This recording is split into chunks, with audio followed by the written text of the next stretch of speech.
সারাল আপনার ব্যবহার খারাপ। আপনাদেরকে বলিনি কিন্তু, ভুল বুঝছেন না, এটা ভারতের লোক বলতেছি। আপনারা ভালো মানুষ, ছোট লোক, ব্যবহার খারাপ।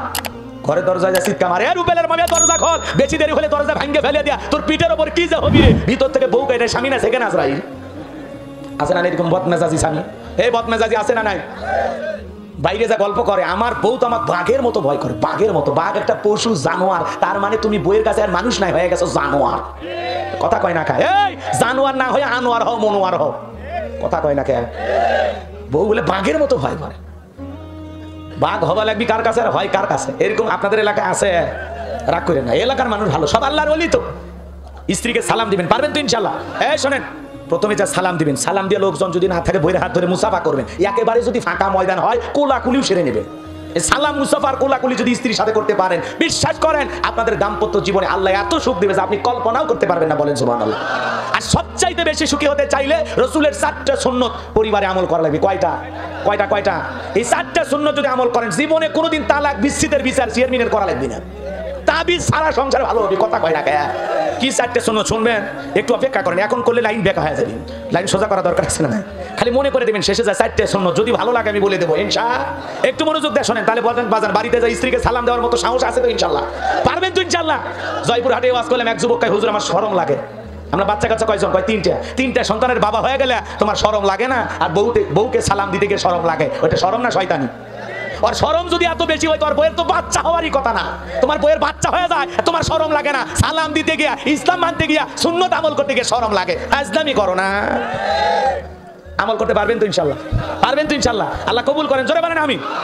আজকে যা সালাম দেবেন, আসসালামু আলাইকুম, বউ হয়তো বলবে কারে সালাম দিলা? যদি বলেন তোমারই দিলাম, কই বাপ রে বাবা, আজকে আবার কোন হুজুরের মুরিদের বাড়িতে ঢুকলা, সেদিনই তো মুখের কাছে কলা চুরি করলা। কারণ আপনার আমার ক্যারেক্টার সম্পর্কে বউ ভালো জানে। কথা বলেন ঠিক কিনা? ওর কাছে ভালো হওয়া মানে কি জানেন? কঠিন জিনিস। এই জন্য স্ত্রীর সাথে 2-4 দিন সালাম দিলে হয়তো বা নেবে না, আস্তে আস্তে অবস্থার পরিবর্তন হয়ে যাবে। আপনি হাল ছাইরেন না, শক্ত করে হাল ধরেন। রাগ করতেছেন ভাই, রাগ করতেছেন? আল্লাহ রসুল তার স্ত্রীকে সালাম দিলেন। আম্মা জান আয়েশা রাদিয়াল্লাহু তাআলা আনহা বলেন, নবীজি ঘরে প্রবেশ করার পর নবীজির চেহারার আলোতে সুইটা কই পড়ে আছে আমি পরিষ্কার দেখতে পেয়েছি। আপনার আমার নবী কেমন দামি নবী জানেন? যে নবী হা বললে পুরো পৃথিবীবাসীর জন্য আল্লাহ পাক হালালে পরিণত করে দেয়। যে নবী না বললে পুরো পৃথিবীবাসীর জন্য আল্লাহ পাক হারামে পরিণত করে দেয়। যে নবী জমিনে পা তুললে মাওলা পাকের আরশে আজিমে পৌঁছে যায়। সুবহানাল্লাহ। আসমানের চাঁদের দিকে ইশারা করলে চাঁদ 2 টুকরো হয়ে যায়। মানে গলা চিপে ধরতেছে মাইক, গলা চিপে একটা বক্তার যে আওয়াজে টন টন করবে, শান্তি পাওয়া যাচ্ছে না। ডেকোরেটরের লোক টাকা ধরে দিলেই সেই টন টন আওয়াজ দেয়। বুঝতে পারছেন ভাই? জুয়েল ভাই, আপনার নাম কি নাম? ডাবলু ভাই। একটু চেষ্টা করেন। একটা আয়োজনের সবচাইতে বড় সফলতা হলো মাইক, সাউন্ড কোয়ালিটি হেভি হলে, মানে সেরকম টন টন আওয়াজ। এই যে দেখেন আমি কথা বলতেছি, আওয়াজ কিন্তু হচ্ছে না। এখানে গেলে হয় না, এই যে একেবারে কাছে গেলে হয়, তাও মাইকগুলো স্পষ্ট। যাই হোক, এখন যা আছে কপালে মেনে নেওয়া লাগবে। বিয়ে যেহেতু করে ফেলেছেন, বাসর ঘরে এসে বইয়ের ভুল ধরে লাভ আছে? ওই কাম আগে করা লাগলো অনেক। তো যাই হোক, সামনের দিকে যায়। কষ্ট পাচ্ছেন বাজান? সামনের দিকে যায়, মন খারাপ করবেন না। রসুলের সম্মান মর্যাদা আমাদের জানার দরকার আছে না নাই? ভালো করে বোঝেন কেমন নবীর উম্মত আপনি আমি জানেন? যে নবীর চেহারার উপরে মশা মাছি পড়া হারাম। সুবহানাল্লাহ বলেন। জমিনে পথ চললে আসমানের মেঘ এসে ছায়া প্রদান করতো, যার দেহের ঘামগুলো মিশক আম্বারের চাইতে সুগন্ধি ছড়াইতো। সুবহানাল্লাহ বলেন। যে নবী তার জান্নাতি হাত মোবারক যেই ছাগলের স্তনে দুধ হয় না, যদি লাগাইয়া দিতেন, হাতটা খালি একটু গোলায় দিতেন, দুধে পরিপূর্ণ হয়ে যাইতো। কেমন নবী পাইছি জানেন? মক্কা নগরী একজন মহিলা 3টা সন্তান রেখে স্বামীটা মারা গেল। কয়েকটা দিন অতিবাহিত হয়ে গেল। বড় ছেলেটা ডেকে বলে, মা, অনাহারে না খাইয়া ক্ষুধার যন্ত্রণা সহ্য করে মরার চাইতে মা চলো না একবার এতিম নবীর কাছে যাই। এতিমের দরদ এতিম নবী ছাড়া দুনিয়ার কেউ বুঝবে না। এই কথা যখন বললেন মা, তখন বলে ঠিক আছে বাবা চলো। এই কথা বলে বিশ্ব নবীর দরবারে উপস্থিত হয়ে গেলেন। 2টা ভাই যখন বিশ্ব নবীর চেহারা মোবারকের দিকে তাকাইছেন, একটা ভাই আর একটা ভাইকে ডেকে বলে, ভাই এ কেমন মানুষের চেহারার দিকে তাকাইলাম, যারা চেহারার দিকে তাকাইয়া আমার পেটের ক্ষুধা নিবারণ হয়ে গেছে। ছোট ভাই ডেকে বলে, বড় ভাই আমি তো একই কথা আপনাকে বলতে চাচ্ছিলাম। এই কেমন মানুষের চেহারার দিকে তাকাইলাম গো, যার চেহারার দিকে তাকাইয়া মনে হয় এই পাত্র পেট ভরে কি যেন খাইলাম। সুবহানাল্লাহ। যে নবীর চেহারার দিকে তাকাইলে পেটের ক্ষুধার কথা সাহাবায়ে কেরাম ভুলে যেতেন। সুবহানাল্লাহ বলেন। সেই নবীর কাছে হযরত বেলাল, কথা মনে আছে? আমার ভাইরা, হযরত বেলাল ডেকে বলেন, নবী গো, আপনি কালেমার দাওয়াত দেন, ইসলামের প্রচার প্রসার করেন, নবী গো আমার একটু কালেমা পড়ে মুসলমান আয়াত বানায় দেন। বিশ্বনবী পড়ায় দিলেন, আশহাদু আল্লা ইলাহা ইল্লাল্লাহু ওয়া আশহাদু আন্না মুহাম্মাদান আবদুহু ওয়া রাসূলুহু। হযরত বেলাল কালেমা পড়ে মুসলমান হয়ে গেল। নবী দেখে বলে, বেলাল ইসলামের অবস্থা এখন ভালো না, কালেমা পড়েছো এ কথা প্রকাশ করা যাবে না, ইসলামের অবস্থা কি সব সময় ভালো থাকে? আজকে তামাম পৃথিবীর দিকে তাকায় দেখেন, ওই জালেমদের টার্গেট ইসলাম আর মুসলমান। আজও পৃথিবীর জালেমদের হাত মুসলমানের রক্ত দিয়ে ওরা রাঙায়, কথা বলে না কেন? ফিলিস্তিনের মুসলমানদের রক্ত দিয়ে জালেমেরা খেলা করে, ইসরায়েলি জালেমেরা মুসলমানদের বাইতুল মুকাদ্দাস মসজিদুল আকসা দখল করে রেখেছে। চাইনার উইঘুরের মুসলমানদের বড় বড় তা নির্যাতনের জুলুমের কথা শুনলে শরীরের চামড়াগুলো, শরীরের লোমগুলো দাঁড়িয়ে যায়। চাইনার মুসলমানেরা যখন রমজান মাসে রোজা রাখে, ওই উইঘুরের মুসলমানেরা যখন রোজা রাখে, চাইনার জালেমেরা তখন উইঘুরের মুসলমানদেরকে ধরে দিনের বেলায় জোর করে মুখের ভিতরে মদ ঢুকে দিয়ে রোজা নষ্ট করার চেষ্টা করে। উইঘুরের মুসলমান যখন মুখের ভিতরে দাড়ি রাখে, রাসূলের সুন্নতকে ভালোবাসে, ওই চাইনার জালেমেরা দৌড় করে সেলুন নিয়ে যায়, ধইরা নিয়ে যায়, দাড়িটা কেটে দেয়। ইমান ইসলাম মানার কারণে উইঘুরের মুসলমানদেরকে ধরে নিয়ে যায়, দেখেন সব পোশাকগুলো খুলে উলঙ্গ করে, ইচ্ছা মতো লজ্জাস্থান কেটে আলাদা করে, হাত পা কেটে আলাদা করে, মুসলমানকে টুকরো টুকরো করে হত্যা করে। এরপর ইমানদারেরা জালেমদের কাছে মাথা নত করে না। ইসলাম মানতে গিয়ে যে কি কষ্ট, কি বর্বরতা, কি নির্যাতন জুলুম, ওই কাশ্মীরের মুসলমান বোঝে যে ইসলামের প্রতি টিকে থাকতে গেলে কত কঠিন সময় পার করা লাগে। কথা বলে না কেন? মায়ের ঘরে আছেন তো টের পাচ্ছেন না, রাগ করতেছেন না? ইসলাম মানতে গিয়ে আপনারা কেউ পিটাইছে, মারছে, কষ্ট করছে? শোনেন, একটু শোনেন। বিশ্বনবী ডেকে বলে, বেলাল ইসলামের অবস্থা ভালো না, ইসলাম মানতে গেলে সবসময় বিপদ মুসিবত আসবে। আজও ইসলাম মানার কারণে কত মানুষ ঘরে থাকতে পারে না, স্ত্রীর কাছে ঘুমাইতে পারে না।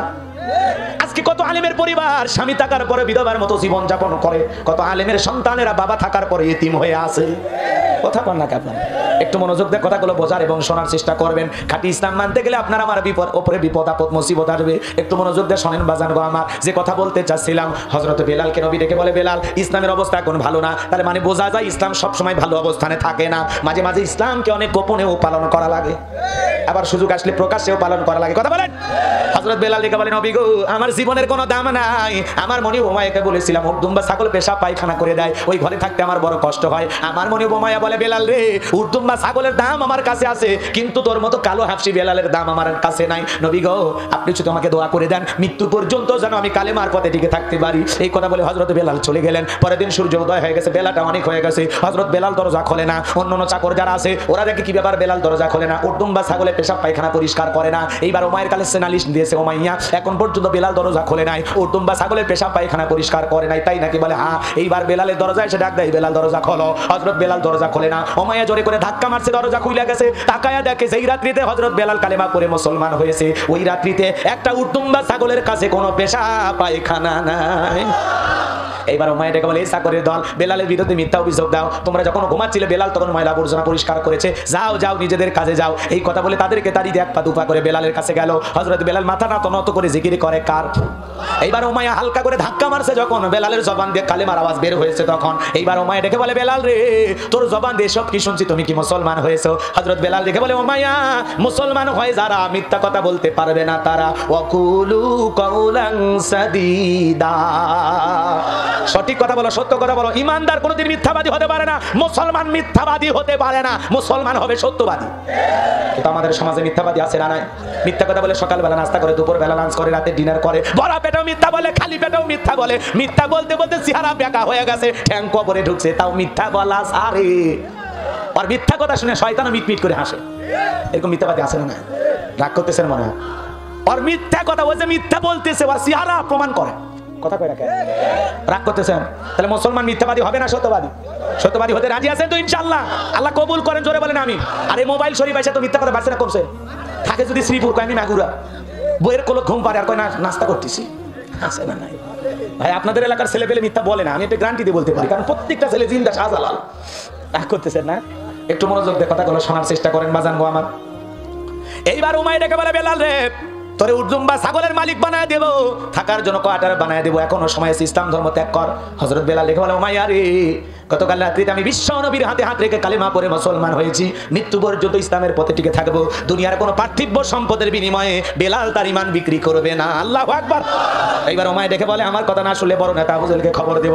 হযরত বেলাল দেখে বলে, কোনো বড় নেতা ছোট নেতা কাউকে গোনার টাইম নাই, অন্তরে আমার আবু জেহেলের ভয় নাই, আমার অন্তরে ভয় আছে আমার আল্লাহ। দুনিয়ার কোন নেতাকে এখন গোনার টাইম নাই। আল্লাহু আকবার বলে। কিসের আবু জেহেলের ভয় দেখো, আমি কোন আবু জেহেলকে ভয় করি না। আল্লাহু আকবার বলে। এইবার উমাইয়া চলে গেছে, যা বলে, নেতা খবর খারাপ কি? কয়, আমার বাড়ি কিতদাস বেলাল কালেমা করে মুসলমান হয়েছে, আপনি একটা কিছু করেন। আবু জেহেল বলতেছে, বাড়িতে যাও, আমি আসতেছি। আবু জেহেলের একটা বিশেষ টিম ছিল, বিশেষ বাহিনী ছিল, ক্যাডার মাস্তান ছিল, যাদের কাজই হলো মুসলমানদেরকে কষ্ট দেওয়া, মুসলমানদের উপর নির্যাতন চালানোর জন্য যারা যারা কালেমা করে ইসলাম ধর্ম গ্রহণ করে, এই আবু জেহেলের একটা বিশেষ বাহিনী ছিল, যাদের কাজই হলো ইমানদারদের কষ্ট দেওয়া। কথা কয় না কেন? আজও পৃথিবীতে ইমানদারদের কষ্ট দেওয়ার জন্য বিশেষ টিম আছে না নাই? একটু মনোযোগ দিয়ে শুনবেন বাজান গো আমার। এবার আবু জেহেল তার ক্যাডার সাঙ্গপাঙ্গ মাস্তানদের সঙ্গে নিয়ে উমাইয়ের বাড়িতে হাজির। দেখে বলে, বেলাল এইদিকে আয়। বেলাল যখন কাছে আসছে ডেকে বলে, বেলাল রে, আমি তোরে পার্সোনাল ভাবে মহব্বত করি, তোর উপর আমার একটা বিশেষ নজর আছে। বেলাল রে, খামাকা ঝামেলা করতে চাই না, তোর জীবনে যা যা প্রয়োজন আমি সব দেবো, উর্দুম্বা ছাগলের মালিক বানায় দেবো, থাকার জন্য ভিআইপি ঘর বাড়ির ব্যবস্থা করে দেবো, ব্যবসা বাণিজ্য যদি করতে চাও দিরহাম টাকা পয়সা যা লাগে আমি সব দেবো। লোভনীয় প্রস্তাব হযরত বেলালকে দেওয়া হলো। হযরত বেলাল দেখে বলে, আবু জেহেল রে, দুনিয়ার সব সম্পদ যদি দিতে চাও, দুনিয়ার সব সম্পদ ছাড়তে রাজি, ইসলামের পথ ছাড়তে রাজি নাই। বলেন আল্লাহু আকবার। বেলালের মতো খাঁটি ঈমান কি টাকা দিয়ে কেনা যায়? মুনাফিক মার্কা মুসলমান যারা, ওরা টাকার কাছে ঈমান বিক্রি করে। মুনাফিকের ঈমান সকাল বিকাল বিক্রি হয়, কিন্তু বেলালের মতো খাঁটি ঈমান যারা আছে, ওরা হাসতে হাসতে ফাঁসির দড়িতে ঝুলতে পারে, হাসতে হাসতে গোলাপের পাপড়ি মনে করে বুলেট গ্রহণ করতে পারে, এরপরে বাতিলের কাছে মাথা নত করবে না, করবে না, করবে না। কথা বলেন ঠিক কিনা? বেলালের ঈমান টাকা দিয়ে কেনা যায় না, কিন্তু মুনাফিক মার্কা মুসলমান টাকার কাছে সকাল বিকাল ঈমান বিক্রি করে। মুনাফিকেরা দুনিয়ার স্বার্থ হাসিলের জন্য সব করতে পারে, ওরা ইসলামের সবচেয়ে বেশি ক্ষতি করে মুনাফিক মার্কা মুসলমানেরা। কথা বলেন না কেন? অন্য ধর্মাবলম্বীর দ্বারা ইসলামের যতটা ক্ষতি হয়, নামদারি মুনাফিক মার্কা মুসলমানের দ্বারা ইসলাম সবচেয়ে বেশি আক্রান্ত হয়। রাগ করতেছেন? রাগ করতেছেন? একটু মনোযোগ দিয়ে শোনেন বাজান, ভালো লাগবে। কষ্ট হচ্ছে আপনাদের? লিল্লাহি তাকবীর। এবার আবু জেহেল দেখে বলে, বেলাল রে, আমার লোভনীয় প্রস্তাব যখন প্রত্যাখ্যান করলাম, সোজা আঙ্গুলে ঘিউ না উঠলে আঙ্গুলে একটু বাঁকা করা লাগবে। এই কথা বলে যুবকদের লিলি দিয়ে চাবুক দিয়ে পিঠাও, চাবুক দিয়ে পিটাইতে পিটাইতে পিটাইতে কালো চামড়া গুলো ফেটে রক্ত ঝরা শুরু হয়ে গেল। এরা যত জোরে চাবুক মারে, বেলাল তার চাইতে বেশি জোরে আল্লাহর জিকির করে। আবু জেহেল বলে, বেলালে মারতে মারতে পিঠটা ফেটে রক্ত ঝরতেছে, এরপরও কি ইসলাম ধর্ম ত্যাগ করবি না? আব্দুল্লাহর বেটা মুহাম্মদ সাল্লাল্লাহু আলাইহি সাল্লামের কালিমা ত্যাগ করবি না? হযরত বেলাল দেখে বলে, আবু জেহেল রে, মারতে মারতে যদি মেরেও ফেলে দাও, জীবনটা দিতে রাজি, ইসলামের পথ থেকে ফিরে আসতে রাজি নাই। এবার যুবকদেরকে বললো, পাইরসি লাগাও। পাইরসি লাগাই আরবের উত্তপ্ত বালিতে, গরম বালিতে ছেঁচড়ায় ছেঁচড়ে নিয়ে ঘোরা হলো। বাবলা গাছের কাঁটাগুলো বেলালের জিহ্বার উপরে পেরেক মারলো।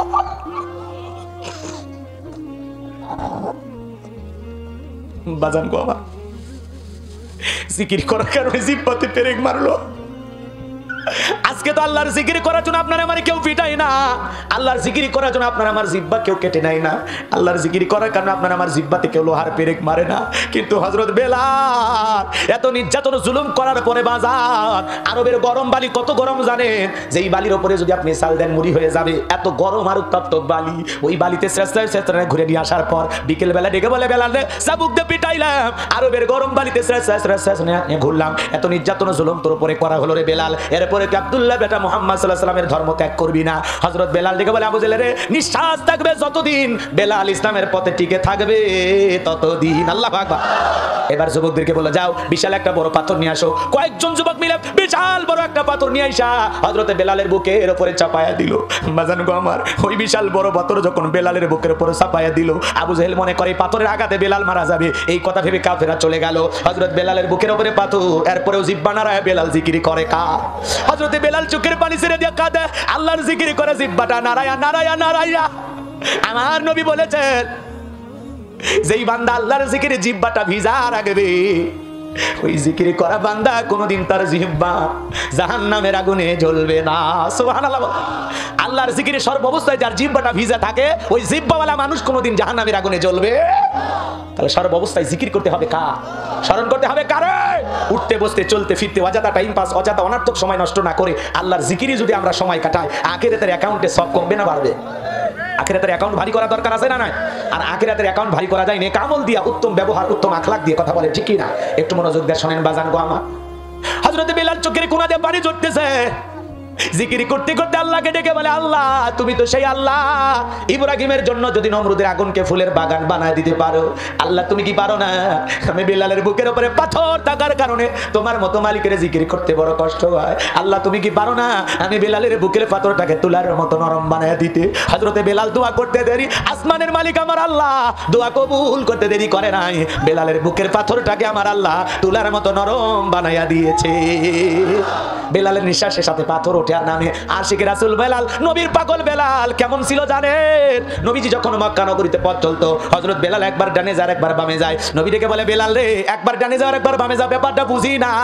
হযরত বেলাল ডেকে বলে, নবী গো আপনি কালেমার দাওয়াত দেন, ইসলামের প্রচার প্রসার করেন, ওই কাফেররা হলো আপনার শত্রু, আপনাকে টার্গেট করে ওরা যদি তীর নিক্ষেপ করে, ওই তীরটা যেন সর্বপ্রথম আমি বেলালের বুকের ভিতরে ঢোকে। ও নবী আমি ডান দিকে যাই আর মনে মনে ভাবি ওই কাফেররা হলো আপনার শত্রু, আপনাকে টার্গেট করে যদি তীর নিক্ষেপ করে, ওই তীরটা যেন সর্বপ্রথম আমি বেলালের বুকের ভিতরে ঢোকে।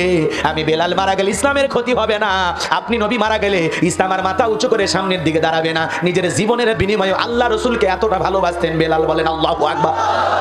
সেই বেলালের উপর নির্যাতন জুলুমের কথা বিশ্ব নবীর কান পর্যন্ত যখন পৌঁছে গেল, নবী ডেকে বলে, আবু বকর রে আমার বেলালের নির্যাতন জুলুমের কথা আমার আর সহ্য হয় না, যাও যাও গোলামীর জীবন থেকে আমার বেলালকে তুমি একটু আজাদ করো। কয়েক গুণ দাম বেশি দিয়া উমাইয়ের কাছ থেকে হযরত বেলাল কে আবু বকর সিদ্দিক রাদিয়াল্লাহু তাআলা আনহু তাকে গোলামীর জীবন থেকে মুক্ত করলেন, আজাদ করলেন, বলেন আল্লাহু আকবার। হযরত আবু বকর কেমন দামি মানুষ, আহা ইসলামের জন্য 13টা দোকান বিক্রি করে দিয়েছিলেন। সুবহানাল্লাহ বলবেন না? কয়টা? সেই সময় আবু বকর সিদ্দিক রাদিয়াল্লাহু তাআলা 13টা দোকান ছিল, সব ইসলামের কল্যাণে খরচ করে দিয়েছেন। সুবহানাল্লাহ। আর আমরা এখন 13টা দোকান 26টা বানাই। এত ত্যাগ স্বীকার করার সুযোগ আপনার আমার আছে? কথা কয় না, ভালো করে বোঝেন। গোলামীর জীবন থেকে হযরত বেলাল আজাদ করলেন। তাহলে এদিকে খেয়াল করেন, একদিকে সন্তান হারানোর ব্যথা, কাফেরদের সমালোচনা, অন্যদিকে সাহাবায়ে কেরামদের নির্যাতন ও জুলুম। এই জন্য রাসূলের মনের অবস্থা কি খারাপ, বিশ্বনবীর মুখটা মলিন, চোখের কোণাতে অশ্রু ঝরতেছেন। একটু মনোযোগ দিয়ে শোনেন, রাসূলের যখন মন খারাপ, রাসূলকে সান্ত্বনা দেওয়ার দায়িত্ব কার? আরো জোরে বলেন আমার ভাইয়েরা। বিশ্বনবীর যখন মন খারাপ, নবীকে সান্ত্বনা দেওয়ার দায়িত্ব আমার আল্লাহ। আমার আল্লাহ তখন ডেকে বলে, জিবরাইল আর করিস না দেরি, আমার বন্ধুর মনটা হয়েছে ভারী, লাহু মাহফুজ থেকে সূরা কাউসার নিয়ে যা নাজিল কর তাড়াতাড়ি। আল্লাহু আকবার। হযরত আনাস ডেকে বলেন, নবী আপনি কেন মুস্কি হাসি দেন? এইবার বিশ্বনবী ডেকে বলে, আনাস আমার মুস্কি হাসি দেওয়ার কারণ হলো এই মাত্র আসমান থেকে জিবরাইল এসে আমার উপরে সূরা কাউসার নাজিল করলো। সুবহানাল্লাহ। জিবরাইল এসে যখন আল্লাহ রাসূলের উপরে সূরা কাউসার নাজিল করেছেন, তখন রাসূলের ব্যথিত মনটা আনন্দে মুখ দিয়ে তখন মুস্কি হাসি বের হয়েছে, বলেন সুবহানাল্লাহ।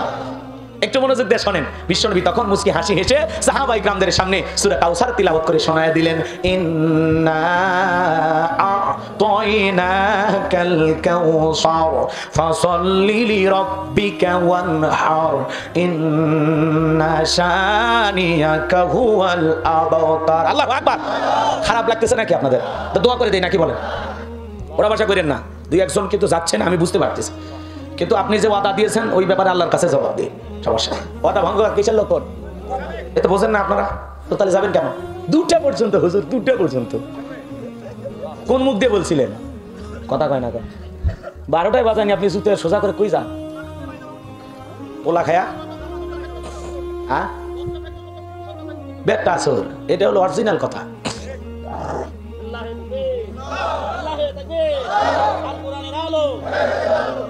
কষ্ট হচ্ছে আপনাদের? এইবার চলেন আমরা মূল তাফসীর এবং মূল আলোচনায় চলে যাই। কষ্ট হবে আপনাদের? একটু মনোযোগ দিয়ে শোনেন। সূরা কাউসার তিলাওয়াত করলাম, খারাপ লাগছে আপনাদের? বলেন তো, ছোটবেলায় বাবার হাত ধরে মসজিদে গিয়েছিলাম, ইমাম সাহেবের কণ্ঠে সূরা ফাতিহা শুনেছিলাম। আপনার বয়স এখন 40-50 বছর হয়ে গেছে, যারা 5 ওয়াক্ত সালাত আদায় করে কমপক্ষে 40 বার দিনের মধ্যে সূরা ফাতিহা পাঠ করা লাগে। কেউ কি বিরক্ত হয়ে বলেছে যে সূরা ফাতিহা পড়তে আর মজা লাগে না? বলেছে কেউ? রাগান্বিত হয়ে আজ পর্যন্ত কারো মুখে শুনছেন? কোন ইমাম কি বলেছে, ভাই 25 বছর ইমামতি করলাম সূরা ফাতিহা দিয়ে, কাল থেকে সূরা ইখলাস দিয়ে শুরু করি? ইমাম সাহেব যদি প্রথমেই পড়ে কুল হুয়াল্লাহু আহাদ, আপনার পিছন দিয়ে কি বলবেন? আল্লাহু আকবার। হুজুর আগে সূরা ফাতিহা পড়েন, এরপরে অন্য সূরা ধরেন। আর যে হুজুর সূরা ফাতিহা ছাড়া নামাজ পড়াই, বিনা বেতনে চাকরি করলে তার পিছনে আমরা ইমামতি করব না। কথা কয় না? তার পিছনে নামাজ পড়বেন? যে বিনা বেতনে ইমামতি করলেও তার পিছনে আমরা নামাজ পড়ব না। ও হুজুর বেশি ক্লান্ত হলে বউ বাচ্চা নিয়ে ঘুম পারেন, আপনার ইমামতি করার দরকার নাই, কারণ সূরা ফাতিহা ছাড়া আপনার আমার সালাত হতে পারে। তো কোরআনের ভিতরে আল্লাহ এমন একটা আকর্ষণ দিয়েছে, কিয়ামত পর্যন্ত কোরআন শোনার পরে পড়ার পরে আপনার কাছে খারাপ লাগবে না, বলেন সুবহানাল্লাহ। কোরআন যদি টেনে টেনে পড়া হয় মজা আছে না নাই? মিশরের কারি আব্দুল বাসেত, কি সুন্দর তিলাওয়াত, কণ্ঠটা আল্লাহ দিয়েছেন, তার তিলাওয়াত শুনে মনে হয় কোরআন নাজিল হচ্ছে। সুবহানাল্লাহ বল। তো কোরআনের ভিতরে আকর্ষণ আছে না? ইন্না আ'তাইনাকাল কাউসার ফাসাল্লি লিরাব্বিকা